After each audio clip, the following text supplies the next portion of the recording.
तनाव चरम सीमा पर बना हुआ है। तो कहना गलत नहीं होगा कि मिडिल ईस्ट का क्षेत्र इस समय दुनिया भर में जंग का अखाड़ा बन चुका है। पिछले साल अक्टूबर में हमास और इजराइल के बीच शुरू हुई ये जंग अब लेबनान तक पहुंच गई है। तो वहीं पिछले दिनों इजराइल पर बम बरसाकर ईरान की भी इस जंग में एंट्री हो चुकी है। हिजबुल्लाह के समर्थन में ईरान के सर्वोच्च नेता खामनेई ने इजराइल को खत्म करने की बात तक कही। जब ईरान ने इजराइल पर 200 से ज्यादा मिसाइलें दागी तो दुनिया की नजर इस बात पर टिकी हुई थी कि आखिर इजराइल तुरंत बदला लेगा या नहीं, लेकिन ऐसा नहीं हुआ।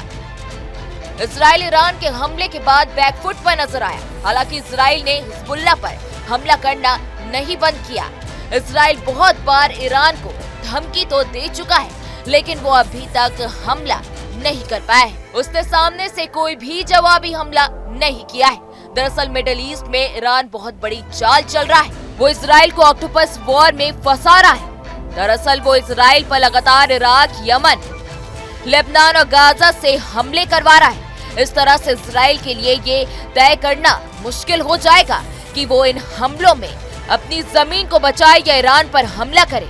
अब आप सोच रहे होंगे कि आखिर ऑक्टोपस वॉर क्या होता है, तो आइए चलिए हम आपको बताते हैं। ईरान अब अरब देशों के नागरिकों को इजराइल के खिलाफ हथियार उठाने की तैयारी करवा रहा है। वो ऑक्टोपस युद्ध की नीति के तहत अरब नागरिकों के अंदर कट्टरवाद भर कर इजराइल की जमीन पर हमला करने की तैयारी कर रहा है। इजराइल इस वक्त 8 फ्रंट से वॉर झेल रहा है। ऐसे में इजराइल को पश्चिम में गाजा, लेबनान में हिजबुल्लाह, यमन में हूतियों, इराक में इराकी मलेशिया, साथ ही सीरिया में ईरान के समर्थन वाले गुटों का सीधा मुकाबला करना पड़ रहा है। तो वहीं इजराइल का ये भी दावा है कि अब रूस भी इस लड़ाई में घुस चुका है और हिजबुल्लाह की मदद कर रहा है। आखिर उसके पास इतने रॉकेट कहां से आ रहे हैं? इजराइल का दावा है कि रूस हिजबुल्लाह ड्रोन समेत कई घातक हथियार दे रहा है। तो इसी के साथ ईरान ने उसे मनाया है, क्योंकि कुछ वक्त पहले इजराइल ने यूक्रेन को मिसाइल भेजी थी। इस तरह से इजराइल ने ईरान को ऑक्टोपस वॉर में फंसा लिया है। बहरहाल इस वीडियो में इतना ही। देश दुनिया की तमाम बड़ी खबरों के लिए आप हमारे साथ बने रहें और देखते रहें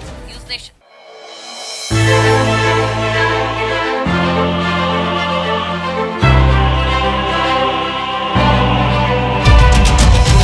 न्यूज़ नेशन अब व्हाट्सएप पर खबरों के ताजा अपडेट के लिए न्यूज़ नेशन के इस QR कोड को स्कैन करें।